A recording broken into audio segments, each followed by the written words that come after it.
Għall-Isle of MTV, Jessie J, Rita Ora, Rudimental u AfroJack il-koll huma lesti biex jagħtu lejla ta' spettaklu u ta' divertiment mill-isbah lil folla ta' aktar minn 50,000 persuna. Hija l-isbah okkażjoni li se tagħti prestazzjoni f'Malta iżjed u iżjed meta żżur pajjiż differenti għall-ewwel darba, tajt il-kantant Angliża Jessie J waqt konferenza tal-aħbarijiet. It's always the most amazing thing to come and perform. Tal-Erbgha wara nofsinhar, Jessie J deret kalma u ċajtiera u tajt li kienet għadha lanqas żaret il-palk fejn se tkun qed tkanta. Stage. So I have no idea, but I'm guessing it's going to be amazing. As long as there's a roof and some stage. Il-kantant Angliża tagħti ftit ħiel dwar l-ispettaklu tagħha għal waqt l-avveniment. Lots of me singing for at least an hour. My band are incredible. I'm all about music, you know, I don't have any dancers or I'm just very much about the band, the singing, the music, getting the fans involved. Hija tirrakkonta kif tiġi ispirata biex tikteb il-mużika oriġinali tagħha u kif għamlet suċċess f'dawn l-aħħar sentejn. I kind of just live my life. I've always found singing songs that I've lived makes more sense to me, you know, which is why I try and make my life as exciting as I can. Mistakes make great songs, so there's always an excuse to make one. Jessie J tfaħħar ukoll l-artisti l-oħrajn se jkunu parti mill-Isle of MTV. It's a great lineup, you know. It's so nice to have, especially 2 UK females.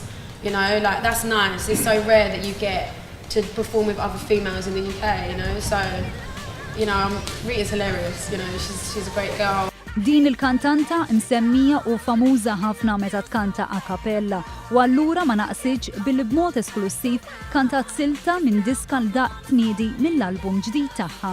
You're stuck in the playground and I'm a grown woman now.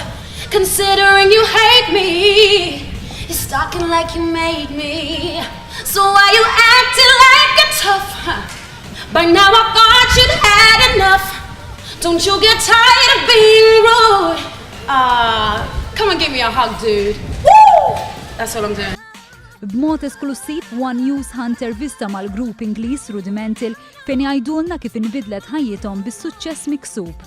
It's changed our lives for the best. We've all been managed to make an album, tour the world, play live to thousands of people, and it's given us the chance to be an artist that can deliver albums and we're really excited and glad. Meta bdew il-karriera tagħhom fl-industrija tal-mużika 6 snin ilu, l-idea tal-band dejjem kienet li jdoqqu jipproduċu tipi differenti ta' mużika. Okay, energy and a vibe that can be translated into like everybody's sort of lives. And I think we've done that with Feel the Love, Not Giving In. Expecting everyone to have a fantastic time and get involved in the energy that we bring, really. I mean, we could be playing to 50 people or 50,000 people. We bring the same energy. You know, part of the reason why we call our album Home is not just. When we're in the studio, a lot of the songs, sort of, when we're producing them, come together really naturally. And I mean, the ideas come really quickly. I mean, we just set up all our instruments in the studio and sort of play as a band and sort of jam different ideas together. Sa dan it-tant jasal ir-rebbieħ ta' Grammy Award id-DJ AfroJack fejn mal-wasla tiegħu fl-Ajruport Internazzjonali ta' Malta jistieden lil kulħadd għall-Isle of MTV. Message to the Maltese people.